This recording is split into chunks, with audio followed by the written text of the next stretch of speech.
টানা তৃতীয় দিনের মতো আলোচিত সাদিক এগ্রোর দখলে থাকা অবৈধ জমি উচ্ছেদে অভিযান পরিচালনা করছে ঢাকা উত্তর সিটি কর্পোরেশন।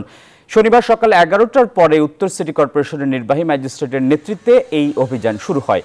এ সময় সরকারি খালের চারপাশে থাকা অবৈধ স্থাপনা বুলডোজার দিয়ে ভেঙে ফেলে সিটি কর্পোরেশনের কর্মীরা। আশপাশে থাকা সরকারি সকল দখলকৃত জমিতে অভিযান চালিয়ে উদ্ধার করা হবে বলে জানিয়েছে ঢাকা উত্তর সিটি কর্পোরেশন। এরই মধ্যে সরকারি জমি উদ্ধারে সীমানার উপরে অবৈধ স্থাপনা চিহ্নিতকরণে কাজ শেষ করেছে কর্তৃপক্ষ। খালকে তার আগের অবস্থায় ফেরত নিতে খালের দুই পাশে থাকা অবৈধ বাড়িঘর ভেঙে ফেলবে সিটি কর্পোরেশন।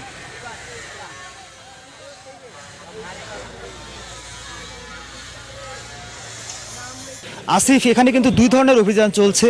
আলোচিত সাদিক এগ্রোর যে অবৈধ স্থাপনা যেটি রয়েছে, যেটি সিটি কর্পোরেশনের জমি দখল করে তারা করেছিল, সেটি যেমন ভাঙা হচ্ছে, পাশাপাশি যে পুরো খালটি কিন্তু দখলে এবং দূষণে ভারাক্রান্ত, সেটি কিন্তু উদ্ধারের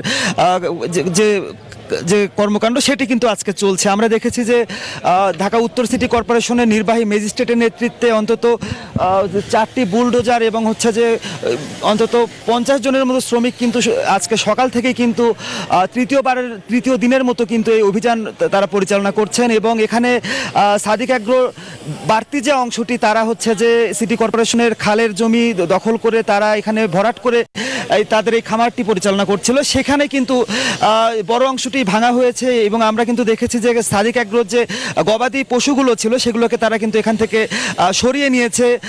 এবং এর পাশাপাশি যে পুরো খালটি কিন্তু প্রায় 30 থেকে 40 ফিটের মতো জায়গা কিন্তু সাধারণ মানুষের দখলে চলে গেছে। দেখতে পাচ্ছেন যে এই মুহূর্তে যে খালের যে অবৈধ যে দখলে থাকা যে অংশটি, সেই অংশটিতে কিন্তু খনন করা হচ্ছে এবং যে খালটিকে বাঁচানোর জন্য, পূর্বের অবস্থায় ফেরত দেওয়ার জন্য কিন্তু এই ধরনের তৎপরতা চলছে। এবং আমরা দেখেছি যে সাদিক এগ্রোর সীমানার এদিকে এসে কিন্তু এই খালটি প্রায় একদম মরেই গেছে। এবং স্থানীয় লোকজন অভিযোগ করছেন যে এরকম খাল দখল করার কারণে কিন্তু অল্প বৃষ্টিতেই পুরো এলাকায় জলাবদ্ধতার সৃষ্টি হয়।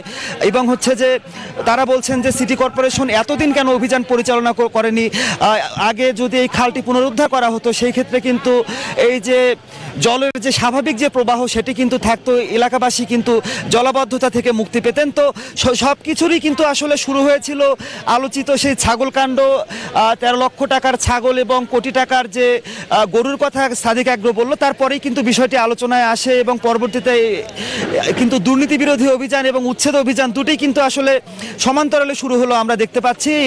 এবং সবচেয়ে মজার যে বিষয়টি, এখানকার স্থানীয় যাদের সঙ্গে আমরা কথা বলছি, তারা কিন্তু বারবার দোষ চাপাচ্ছেন সাদিক এগ্রোর উপরে। তারা বলছেন যে এই আলোচিত যে তারা কাণ্ডটি করলেন, কোটি টাকার গরু এবং 13 লাখ টাকার ছাগলের যে বিষয়টি, এই বিষয়গুলো যদি গণমাধ্যমে না আসতো, হয়তো বা যে যারা অবৈধ উচ্ছেদে আরও যারা ছিলেন এখানে, তারা বলছেন যে হয়তো বা এই ভাঙচুরের শিকার তারা হতেন না।